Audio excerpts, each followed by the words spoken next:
It's mostly due to the new Gen 3 videos that I've been putting out. A lot of people have subscribed to the channel recently, so I want to say big thanks and a big welcome to all you guys. Hopefully you're enjoying the content. Hopefully you're looking forward to more. I know I'm really looking forward to getting the KLR 650 built and ready for the type of terrain that I want to ride it on. But for you guys that are new, you might be wondering why someone with a Tenere 700 would have gone out and purchased a brand new KLR 650. I'll be honest, right up until the point that I think I loaded the KLR 650 on the trailer, I was asking myself, what am I doing? Why am I buying this bike? I have the Tenere. Why am I doing this to myself? To be completely honest, as a previous Gen 2 owner, I was just really interested in what this Gen 3 had to offer and how it felt compared to that Gen 2, but especially compared to the Tenere 700. For those of you that have not been around for a long time, when I went to pick up the Tenere 700, I got smashed into, broke my foot, and the Gen 2 was totaled. Before that happened, my plan was to keep both for a short period of time anyway, so I could kind of switch back and forth between the two and let you guys know exactly what I thought of the differences between them. So now that I've got a KLR 650 and a Tenere in the garage at the same time, I'm going to be able to make those videos.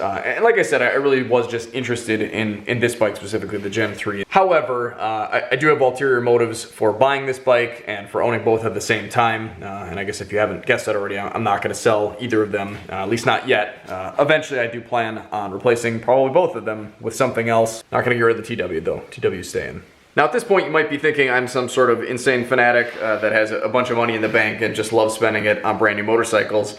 However, that is not the case. I make a decent amount at my day job, but I do actually make enough money off of YouTube, just barely enough to justify owning both of these bikes. I think I've only mentioned this in one video, but I actually have made enough off of my YouTube earnings to pay for the Tenere 700. Which I think is pretty awesome, and I think it's really cool that I've got the ability to ride both of these bikes at the same time. I think it's awesome that I've got the ability to share my adventures with all of you guys, and I hope you enjoy them as much as I enjoy having them and sharing them with you. I do owe myself quite a bit of money, or I guess Swanky Cat owes me personally quite a bit of money. I purposely have never added up the actual dollar per hour that I get paid to make YouTube videos, but to be honest, it's really just not about that for me. I really just enjoy doing it, and I enjoy, like I said, sharing those adventures with you guys. I'm not gonna say that I wouldn't enjoy doing this as a career. However, for now, like I said, I'm basically just kind of scraping by. Would I like to turn it into a career someday? Of course I would. I absolutely love making the videos. I love riding the bikes. I love getting out, enjoying this beautiful world. But for now, really my main goal is just to kind of see what I can get out of it. And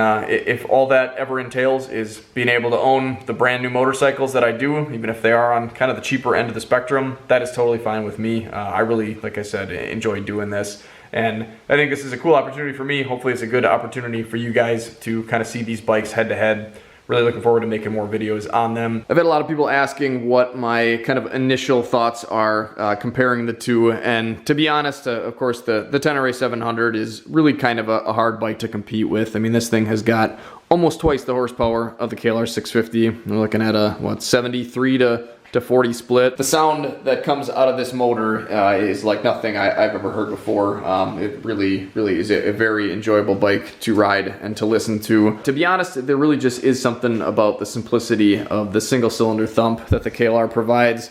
And while that giant, massive hunk of metal on the back doesn't really sound all that great, just being on a single cylinder, a 650 again, really does just kind of feel good. This is just so much more of a friendly bike to ride.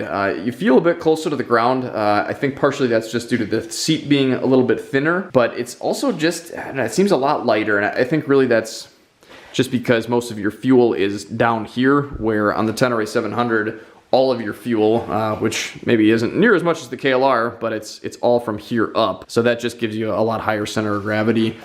This bike really just is kind of intimidating to ride. I'm 5'10", so obviously if you're taller than that, then that's not really gonna be the case for you. But that is kind of a monster at stop signs and definitely a monster off the road.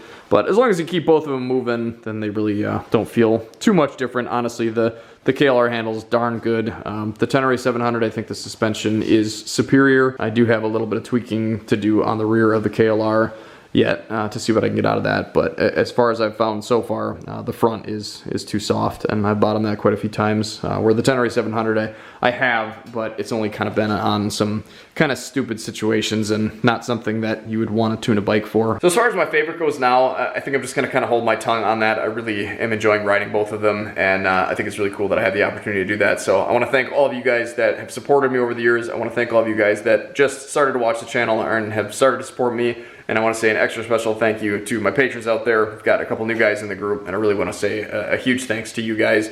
Your added support really does help keep me going, and all of you guys that tell me that I have kind of talked you into one of these bikes over the years, that tell me that my adventures have inspired adventures of your own. That's really what keeps me going and keeps me doing this, and keeps me editing for hours and hours and hours on end while my wife is asking me what I'm doing and why I'm spending so much time on my computer. But honestly, I really do just get a huge amount of enjoyment out of talking to you guys and making these videos for you. So again, hopefully they're helpful to you. Hopefully you're enjoying them. If they are, make sure to give me a like, hit the subscribe button, share the videos with somebody that you think would also be interested in watching them.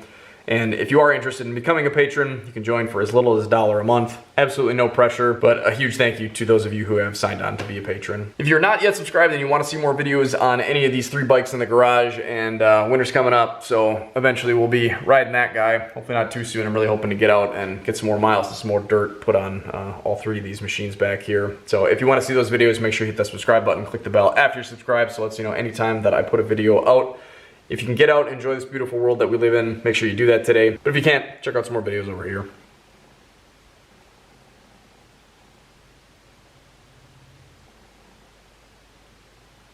Sorry if I'm doing a lot of blinking, it's past my bedtime. Now the heat's kicked me on. I got the sun before then.